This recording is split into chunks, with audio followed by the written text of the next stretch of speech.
to the opening convocation of the 128th year of instruction at Pomona College. On this occasion, I am pleased to welcome the class of 2018 and transfer and exchange students to our community, and to greet returning students, our faculty, and our staff. 8 members of the Board of Trustees join us today, including our board chair, Jean Buckley, and I'd like to thank them for coming to campus on this special day.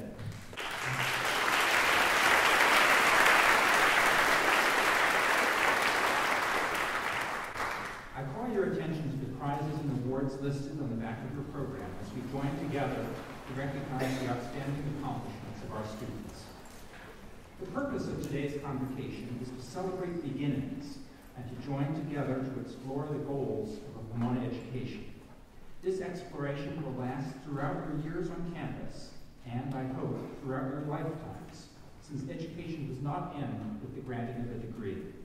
As we begin the academic year, I'd like to share a few thoughts on the values of a liberal education, with a particular focus today on poetry. Earlier this summer, I received a note from an alumna from the class of 1937 who corresponds regularly. She is now 98 years old. Her notes range from her own educational experience on this campus 80 years ago to issues in contemporary education in the modern world. She brings optimism and hope to every topic she raises. In this note, our alumna said, "Recently, I've been searching for a brief, excellent definition of poetry. So far, I have located no really simple set of words that define poetry. Does Pomona have one?" How wonderful to be focused on poetry at age 98 or at any age. As we debate the goals of a liberal arts education and the relevance of that education for the job market when all of you graduate 4 years from now, I hope we will not lose sight of one of its key purposes, to ensure that when each of you head toward the age of 100, you will not only be reading and appreciating poetry, but also asking questions about the meaning of poetry in the modern world.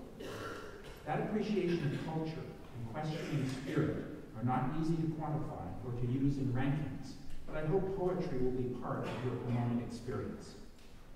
Poetry is a thread that ties together several of my own experiences over the past year, and my own musing about liberal arts education and the mission of Pomona College as we begin a new academic year. Maybe we should develop an official Pomona College definition of poetry, as my correspondent suggests, to place alongside our mission statement.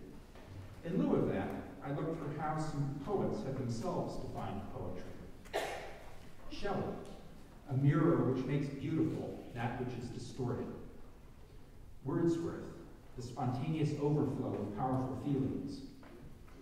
Carl Sandburg, an echo asking a shadow dancer to be a partner.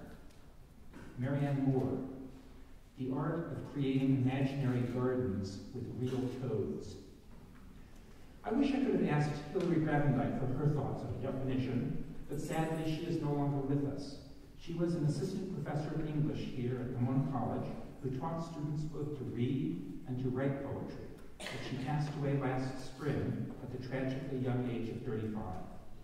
Hilary wrote poetry in part to come to terms with her own illness, and her slim volume entitled Harm is an eloquent meditation on life, the body, and our place in the world.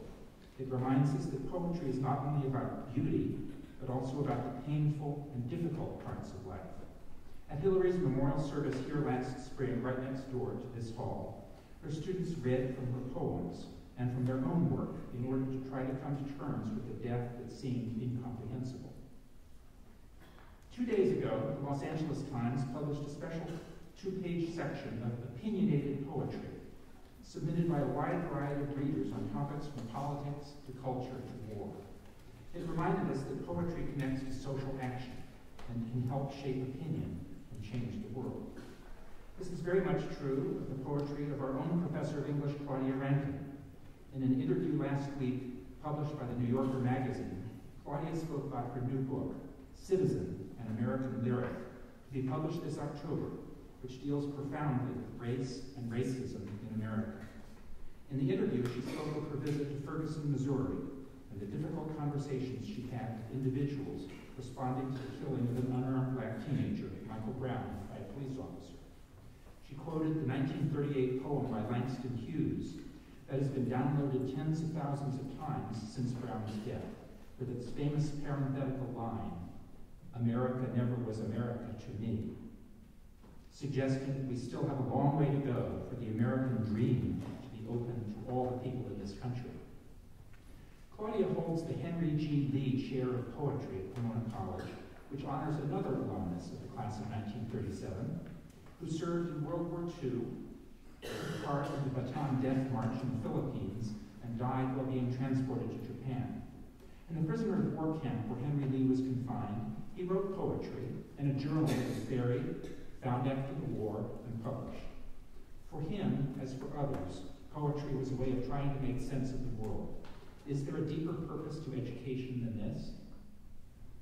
In June, I spent some time in Northern Ireland, attending a conference in Belfast and taking a few days of vacation in the countryside. Our country hotel was just a few miles from the birthplace of Nobel Prize-winning poet Seamus Heaney in County Derry, and so my wife and I spent some time reading his poetry. His early poems described the countryside in compelling ways that we could experience just by walking outside.